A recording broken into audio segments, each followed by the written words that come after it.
শুভ সকাল।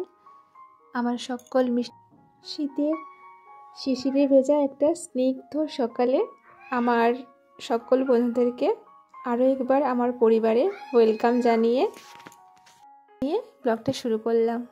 তো আমি কথা বলতে বলতে ঠান্ডাতেও জমে যাচ্ছি, এত ঠান্ডা। যাই হোক, আশা রাখি আজকে তোমাদের ব্লগটি ভালো লাগবে আর আমার পাশে থেকো, ভিডিওটি অবশ্যই দেখতে থাকো। আজকে তবে একটু বেলা করেই উঠলাম, প্রায় ওই 8টা বেজে গেছিলো। তো কারণ রাতে দেরি করেই ঘুমিয়েছিলাম, তার জন্য কখন যে চোখটা লেগে গেছে আর বুঝতেই পারিনি। আর এদিকে যেহেতু এটা মাঘ মাস, তো আমাদের বাড়িতে এখানে নামযোগ বসাতে আসে, ওই কীর্তন গান যেটা বলে, তো ঠাকুরের নাম গান করে। তো ওই দাদু এসেছিলো, গান টান করে চলে যাচ্ছে, তোমাদেরকে একটু শেয়ার করলাম আর কথা বলছিলাম, তবে তোমাদেরকে আর সামনে থেকে শেয়ার করিনি, যদি নিজে কিছু মনে করে তার জন্য। তো যাই হোক, এদিকে দেখো ব্রাশ টাশ করে নিয়েছিলাম আর খাওয়া দাওয়াও হয়ে গেছে। তারপরে অনেকটা সময় পরে দেখাচ্ছিলাম বাবা এখানে পুজো করেছে ঠাকুরের, সেটাই। আর ভাবলাম ছেলেকে আজকের ওই একটু কাঁচা হলুদের রস আর সাথে ডালিম পাতা মিশিয়ে মিক্স করে ওইটা বেটে রসটাই খাওয়াবো। বাড়িতে আমরা কিন্তু এটাই খাওয়াই ছেলেকে। ওই যে ছোটো ছোটো যে কৃমি হয় ভীষণ, বাচ্চারা যেহেতু বিস্কিট মিষ্টি এগুলো খেতে খুব পছন্দ করে, তো তার জন্য ওদের কিন্তু এগুলো বেশি প্রবলেম হয়।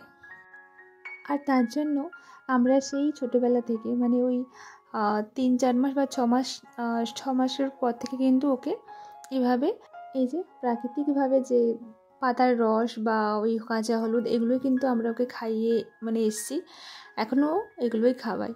আর শুধু ওকে খাওয়াই না, আমরাও সাথে খেয়ে নিই, কারণ তোমরা জানো কাঁচা হলুদ কতটাও শরীরের জন্য, স্বাস্থ্যের জন্য উপকার। তো তার জন্য এই পাতাগুলো আমরা অ্যাড করে দিই। আর একটা পাতা দিই, আনারস পাতা, আর এটা তো ডালিম পাতা, তোমাদেরকে কি বললাম প্রথমে ঠিক মনেই নেই। তো যাই হোক, এগুলো মিক্স করে ওকে খাওয়াই। আর অনেকের দেখবে ছোটো ছোটো বাচ্চাদের কিন্তু ডাক্তারের ওষুধ খাওয়ায়, আমরা কিন্তু ওইসব কখনো ওকে খাওয়াতে হয়নি। এই যে কাঁচা হলুদের রসটা খাইয়ে দিই, আর বললাম সাথে ডালিম পাতা আর আনারস পাতা, দুটো 3টে উপকরণ এভাবে মিক্স করে তারপরে ওই রসটা বের করে ওকে খাওয়াই। আর এদিকে দেখো কাঁচা হলুদ চলে এসে খুঁজতে, তবে খুঁজে পাচ্ছি না, পাতাগুলো তো শুকিয়ে গেছে আর গোড়াগুলো সব বসে আছে, কোথায় বসে আছে ঠিক বোঝাও যাচ্ছে না। যেগুলোতে পাতা আছে ওইগুলোতে এরকমভাবে ধরে একটু খুলে নিচ্ছি, নিয়ে তারপরে কিন্তু ওই হলুদগুলো বের করছি। তো এটা দেখলাম যে হয়নি, অনেকটাই ছোটো ছোটো হয়ে আছে, সেরকম ওই ওটা কী বলে যেটা, তো ওগুলো কিন্তু বেরোয়নি, তার জন্য ছেড়ে দিয়েছি, হয়তো পরের দিকে ওইটা হবে। আর এদিকে দেখো ওদের জন্য তো এগুলো রেডি করে রাখছিলাম, আর দিদির সঙ্গে ছেলে বায়না করছিল স্কুল যাবে, তাই ওকে স্কুল ছাড়তে যাচ্ছে ওদেরকে আমার ভাই। এখানে আমাদের বাড়ির পাশে 3-4 মিনিট মতন সময় লাগবে হেঁটে যেতে। তো সামনেই ওই স্কুলটাতে কিন্তু আমাদেরও ছোটোবেলায় আমরা পড়েছি। তো ওদেরকে একদিন অবশ্যই দেখাবো আমাদের প্রাইমারি স্কুল। আর এখানে জানো তো দুপুরে রান্নার জন্য বাগান থেকে সবজি তুলছি। তো দেখো, নিজেদের যদি এরকমভাবে জায়গা থাকে আর সেখানেই যদি এভাবে সবজি যদি তৈরি করে খাওয়া যায়, সত্যি খুব খুব আনন্দও লাগে। আর তাতে কিন্তু এগুলো খুবই স্বাস্থ্যকর, কেন কি এগুলোতে কিন্তু অত সার বিষ এগুলো কিন্তু কোনো কিছুই ইউজ করা হয়নি, এমনি ন্যাচারালিভাবে গাছগুলো বীজ ফেলে দেওয়া হয়, তারপরে ওই ন্যাচারালিভাবে এগুলো বেড়ে ওঠে, তো ওটাই, আর কিছু নয়। তো আমার অনেক দিন থেকে মূলো শাকও খাওয়া হয়নি, অনেকটা বেড়ে গেছিলো। তো মাকে বললাম যে আজকে একটু তুলি, এত শাক হয়ে গেছে বনে, সেই জঙ্গলের মতন, তার জন্য আমি দা দিয়েই কাটলাম। আর মাকে টুকটাক এভাবে যেহেতু আমি এখানে আছি তো টুকটাক করে হেল্প করি। আর ওই যে আমাদের 2টো গরু আর বাছুর ওখানে আছে, আমার ছেলে ওদেরকে তো খেতেই সময় দেয় না। যখন ও স্কুল চলে গেছে ওরা একটু মনে হয় হাঁপ ছাড়িয়ে বেঁচেছে, কারণ সারাক্ষণ ছেলে ওদেরকে নিয়েই থাকে, খেতে দেয় না, সারাক্ষণ নিয়ে দড়ি ধরে টানবে, নিয়ে ঘুরবে এরকম। আর ওকেও কিছু বলে না, আমাদেরকে একটু মনে হয় শিংটা দেখলেই শিংটা নাড়ায়, ভয় পাই, ওটাই। কিন্তু নাহলে আমার ছেলেকে কিছু বলে না। যাই হোক, এদিকে ছেলে যেহেতু স্কুল চলে গেছে, তো ওর কয়েকটা জামা ছিল, তো ওইগুলো আমি সার্ফের মধ্যে দিয়ে দিচ্ছি, কেন কি সারাক্ষণ ও ওইগুলো মানে পরেই এখানে ওই মানে ধুলো মাটি এগুলো কিন্তু ঘাটাঘাটি করে আর খেলাধুলো করে। বুঝতে পারছো, আমাদের ওখানে যদিও একটা রুমের মধ্যে থাকি, অতটা কিছু মানে নোংরা হয় না অত বেশি, কিন্তু এখানে প্রত্যেকটা দিন ধুয়ে রাখতে হয়।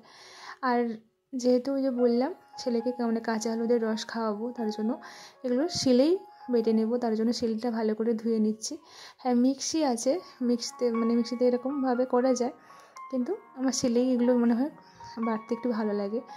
আর তার জন্য দেখো ধুয়ে দিয়ে নিচ্ছি ভালো করে। এগুলোতে ভীষণ মানে মাটি ছিল, তো একটু জলের মধ্যে ওই কিছুক্ষণ ডুবিয়ে রেখেছিলাম, তার জন্য নরম হয়ে গেছে আর ধুয়ে নিয়েছি। চলো এখন এগুলো একটু বেটে নেব। আর কী বলতো, এটা হচ্ছে সেই নোনা যেটা বলে, নরম থাকলে এটা মানে খায় ওই তোমার যেটা ঝিঙে, তো ওই রকমই দেখতে কিছুটা। তো যাই হোক, ওইগুলো শুকিয়ে গেছিলো, তো ওইগুলো কিছু মানে একটা পারলাম। এগুলো দিয়ে কিন্তু থালা বাসনও মাজা হয়। আর আমাদের গ্রামে কিন্তু এটা বেশি মানে গায়ে ঘষার জন্য সাবান টাবান মাখার সময় তো এগুলো কিন্তু বেশিটা ইউজ করে থাকে। তো তার জন্য আমি একটা নিয়ে এসেছি, আর জলে ডুবিয়ে একটু নরম করে নিয়েছি, বেশ সুন্দর ধুয়ে মানে পরিষ্কার হয়ে গেছে। আর এদিকে চলে এসেছি এখন, এই যে এগুলো ভালো করে বেটে রসটা বের করব। তো এখন শুধু ওইটা ভালো করে মানে মসৃণ করে একটু বেটে নেব, নিয়ে কলের মানে ওই খাবারের জলে এগুলো ভালো করে একটুখানি অল্প একটু জল দিয়ে ডুবিয়ে রাখবো কিছুক্ষণ। তারপরে একটু হাত দিয়ে চিপে চিপে একসঙ্গে জলের সঙ্গে মিক্স করে রসটা কিন্তু বের করে তারপরে ছাঁকুনিতে ছেঁকে নেব ওটাই। আর ওদিকে রেখে দিয়ে চলে এসে মানে জলের মধ্যে ভিজিয়ে, আর তারপরে জামা কাপড়গুলো অনেক সময় মানে হয়ে গেছে, সার্ফে ডোবানো ছিল, ভাবলাম জল একটু ধুয়ে নিই। আর যেহেতু বাবার বাড়িতে এসেছি, এখানে সেরকম কোনো কিছু থাকে না, অত বেশি হয়তো কাজ থাকে না, মোটামুটি টুকটাকভাবে যেগুলো করি। আর এখানে বাবারও কয়েকটা জামা আর স্যুট এগুলো সব ধুয়ে দিয়েছিলাম। আর এদিকে ভাই এখানে জাল দিচ্ছিল, তো আমি ক্যামেরা করছি বলে ও ভীষণ মানে কী বলা যায়, ক্যামেরার সামনে আসবে না, ওরা আসতে চায় না। তো আমি লুকিয়ে করেছিলাম, তার জন্য খুব লজ্জা পাচ্ছে আর আমাকে বকছে। তো তোমরা হয়তো বুঝতে পারছো না, বলছে ও আমি ক্যামেরা করছি বলে ওর মানে মাছ পড়ছে না, তার জন্য আমি ক্যামেরাটা আবার অফ করে দিলাম। তো চলো, স্বাভাবিক, কারণ সবাই তো এইভাবে আসতে চায় না, কারণ কমফোর্টেবল মনে করে না। তো আমরা যেহেতু ক্যামেরা মানে সামনে কথা বলে একটা অভ্যস্ত হয়ে গেছে, ওরা তো সেরকম কখনো আসে না, তার জন্য। এতক্ষণ আমার পাশে থাকার জন্য, আমার ভিডিওটি কন্টিনিউ করার জন্য আমার সকল মিষ্টি বন্ধুদেরকে অসংখ্য ভালোবাসা জানাই। আর যারা আমার পরিবারে নতুন আসছো, তোমাদেরকে অনেক অনেক ওয়েলকাম, অনেক ভালোবাসা। ভিডিওটি ভালো লাগলে অবশ্যই লাইক কমেন্ট করে জানিও। যেহেতু প্রত্যেকটা দিন দু একটা তরকারি হলেও আমি রান্না করি উনুনে, তার জন্য আজকে একটু ভাবলাম চলো স্নানের আগে একটু রূপচর্চা করে নিই। তার জন্য দেখো ওই যে গোল্ডের যে একটা মানে পিল মাস্ক হয়, তো ওইটা কিন্তু ছিল আমার কাছে, তো ওইটা একটু লাগিয়ে নিয়েছি। তো আর স্নান করার আগে একটু চালতার আচার বানাচ্ছি। চালতাটা নিয়ে এসেছিলাম আমি, আর পড়েছিল, তাই ভাবলাম চলো সময় যেহেতু আছে একটু, আর তারপরে গুড়ও আছে, তো ভাবলাম গুড় দিয়ে একটু চালতার আচার বানাই। আর আচারটা কিন্তু ভীষণ সুন্দর টেস্ট হয়েছিল।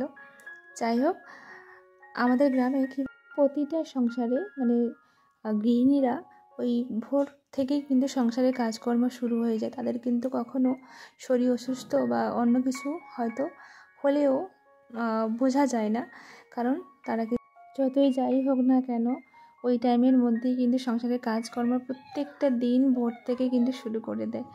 যাই হোক, চলো আজকে আসি, টাটা।